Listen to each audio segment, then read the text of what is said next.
भारत ने कैमरून में चल रही WTO की मीटिंग में चीन के बड़े इन्वेस्टमेंट प्लान को रोक दिया है। दिल्ली का कहना है कि यह नियम छोटे देशों के हक में नहीं है। भारत ने साफ कर दिया कि वह अपनी नीतियों से समझौता नहीं करेगा। इस फैसले से ग्लोबल ट्रेड में भारत का दबदबा और बढ़ गया है। अमेरिका और यूरोप की सड़कों पर नो किंग्स रैलियों का सैलाब उमड़ पड़ा है। लाखों लोग ट्रम्प सरकार की नीतियों और पश्चिम एशिया में चल रही जंग के खिलाफ प्रदर्शन कर रहे हैं।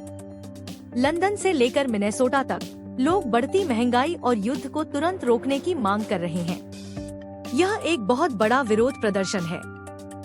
यमन के हुती विद्रोही अब सीधे तौर पर जंग में कूद गए हैं। उन्होंने इजरायल की तरफ कई बैलिस्टिक मिसाइलें दागी हैं। हालांकि इजरायल ने इन्हें हवा में ही नष्ट कर दिया, लेकिन इससे हड़कंप मच गया है।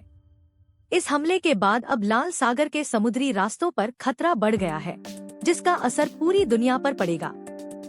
प्रधानमंत्री मोदी ने जेवर में नोएडा इंटरनेशनल एयरपोर्ट के पहले फेज का उद्घाटन कर दिया है। यह भारत का सबसे बड़ा एयरपोर्ट बनेगा और इससे दिल्ली एयरपोर्ट की भीड़ कम होगी। इस नए हवाई अड्डे से न केवल कनेक्टिविटी बढ़ेगी, बल्कि पूरे इलाके में बिजनेस और रोजगार के नए रास्ते भी खुलेंगे। गुजरात के कच्छ में 10 साल के लंबे इंतजार के बाद गोडावण यानी ग्रेट इंडियन बस्टर्ड के चूजे का जन्म हुआ है। वैज्ञानिकों ने राजस्थान से अंडा लाकर इसे मुमकिन बनाया। दुनिया में इस पक्षी की संख्या 150 से भी कम बची है। ऐसे में यह खबर इस प्रजाति को बचाने की एक बड़ी उम्मीद है।